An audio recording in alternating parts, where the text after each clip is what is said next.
송파 새순교회 친구들 안녕. 오늘은 가치관에 대해서 이야기하려고 합니다. 오늘 나눌 말씀은 창세기 25장 27절부터 34절까지. 그 아이들이 장성함에 에서는 익숙한 사냥꾼이었으므로 들사람이 되고 야곱은 조용한 사람이었으므로 장막에 거주하니 이삭은 에서가 사냥한 고기를 좋아하므로 그를 사랑하고 리브가는 야곱을 사랑하였더라. 야곱이 죽을 쑤었더니 에서가 들에서 돌아와 심히 피곤하여 야곱에게 이르되 내가 피곤하니 그 붉은 것을 내가 먹게 하라 한지라. 그러므로 에서의 별명은 에돔이었더라. 야곱이 이르되 형의 장자 명분을 오늘 내게 팔라. 에서가 이르되 내가 죽게 되었으니 이 장자의 명분이 내게 무엇이 유익하리요. 야곱이 이르되 오늘 내게 맹세하라. 에서가 맹세하고 장자의 명분을 야곱에게 판지라. 야곱이 떡과 팥죽을 에서에게 주매 에서가 먹으며 마시고 일어나 갔으니 에서가 장자의 명분을 가볍게 여김이었더라.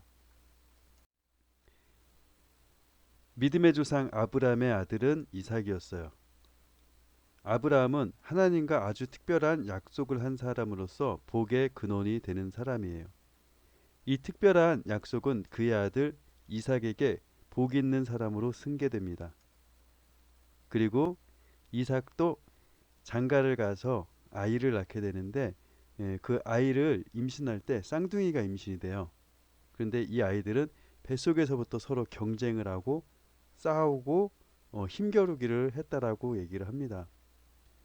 그래서 오죽하면 태어나는 날 에서가 먼저 태어나는데 야곱이 그 에서의 뒤꿈치를 붙잡고 안 돼! 나보다 먼저 태어나면 안 돼! 이렇게 붙잡았대요. 그래서 야곱의 이름이 뜻이 뒤꿈치를 잡은 자, 경쟁하는 자, 뭐 속이는 자, 뭐 이렇게 됐다라고 얘기를 해요. 참 부모님이 아이들 이름을 지을 때 참 잘 지어야 될 것 같아요. 야곱이란 이름이 생각보다 좋은 이름이 아닌 것 같아요.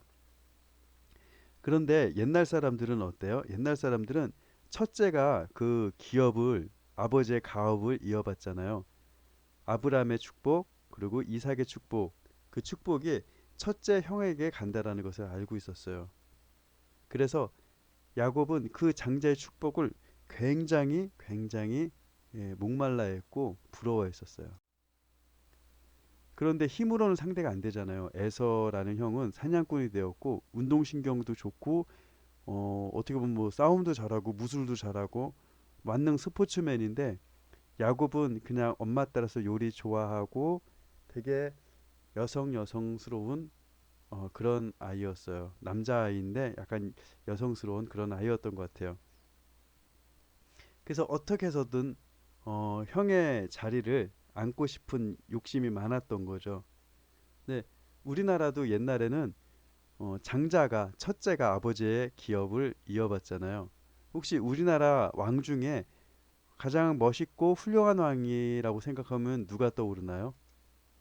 예, 세종대왕이 떠오르죠. 세종대왕이 첫째가 아니었어요. 자그마치 예, 셋째로 태어나요. 그런데 이 이도라는 인물은 백성이 참 살아가는 데 있어서 어진 정치 밑에 어질게 똑똑하고 잘 사는 것을 꿈꿨어요. 근데 이 꿈은 왕만이 꿀 수 있는 꿈이에요. 그런데 이도는 자기가 왕이 될 수 있는 처지가 아니잖아요. 셋째니까. 그런데 이 꿈을 버릴 수가 없어서 이 꿈을 향해 나가다 보니까 이 꿈은 세상이 원했죠. 세상이 원하고 어떻게 보면은 그 모든 상황이 맞아떨어서 이 꿈을 펼칠 수 있는 기회가 돼요. 그래서 지금까지도 존경받는 세종대왕이 됩니다. 그런데 야곱도 마찬가지로 이런 꿈을 꾸었던 거예요. 그런데 방법이 옳지 않았죠. 배고픈 형에게 팥죽으로 유혹을 합니다. 그런데 야곱은 아무래도 형이 배고플 걸 알고 미리 준비했던 것 같아요. 그래서 형에게 장자권을 달라라고 얘기하니까 형은 이미 자기가 장자고 뭐 어쨌든 동생이 갑자기 형이 돼서 뭐 에서가 야곱한테 형 이렇게 부를 일도 없으니까 너무 가볍게 생각했던 것 같아요. 그런데 야곱은 이때부터 장자의 명분을 차근차근 준비했던 사람인 거죠. 그래서 어느 날은 형을 피해서 도망갔어요. 계속 형의 자리를 위협을 하니까 형이 이제 화가 난 거죠. 그래서 도망가 있다가 돌아오는 날 천사하고 씨름을 하게 됩니다. 그리고 야곱이란 이름에서 이스라엘이라는 이름을 얻어요. 그리고 그 안에 하나님의 약속 그리고 그 소망했던 그 꿈들을 이룰 수 있는 사람이 됩니다. 야곱의 12아들이 이스라엘 12지파가 되고. 강도사님은 하고 싶은 얘기가 있어요. 우리는 크리스찬이에요. 크리스찬인데 이 크리스찬은 아브라함의 축복을 승계받은 사람들이에요. 그런데 우리는 어쩌면 우리만의 팥죽, 우리만의 당장 눈앞의 유혹거리에 마음을 뺏길 때가 있어요. 그래서 나의 존재와 나의 가치관이 무엇인지, 나의 아이덴티가 무엇인지 잊어먹을 때가 있어요. 우리 친구들은 하나님의 소중한 꿈이 담겨 있는 아름다운 질그릇이에요. 우리가 그 꿈을 사모하잖아요. 어쩌면 내가 상상하는, 내가 좋을 거라고 생각했던 그것보다 더 아름다운 것들로 하나님께서 준비시켜 주시고 있어요. 등대의 빛을 따라가는 배는 안전한 포구에 이르게 됩니다. 그러나 내 욕심을 따라 부유하는 배는 깜깜한 밤에는 그리고 먼 바다에서 동서남북을 헷갈리는 그 상황에서 목적지에 다다를 수가 없어요. 그 꿈을 펼치는 데 있어서는 야곱이 비록 올바르지 못한 부분들도 있었지만 하나님은 그의 삶 가운데 하나님을 붙잡고 있는 야곱의 삶 가운데 끝까지 인도하셔서 속이는 자, 경쟁하는 자 야곱이 아닌 하나님의 약속, 언약이 이루어지는 이스라엘로 다시금 태어나게 됩니다. 우리 친구들의 삶도 하나님 안에 있을 때 아름답게 펼쳐집니다.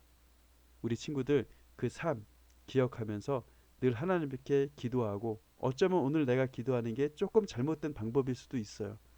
그러나 계속 그것을 기도하고 하나님 앞에 매달릴 때 하나님은 아름답게 우리를 수정시켜 주십니다. 그 믿음을 가지고 오늘도 꿈을 포기하지 않는 우리 친구들 되기를 강도사님은 기도합니다. 다음 주에 만나요. 화이팅!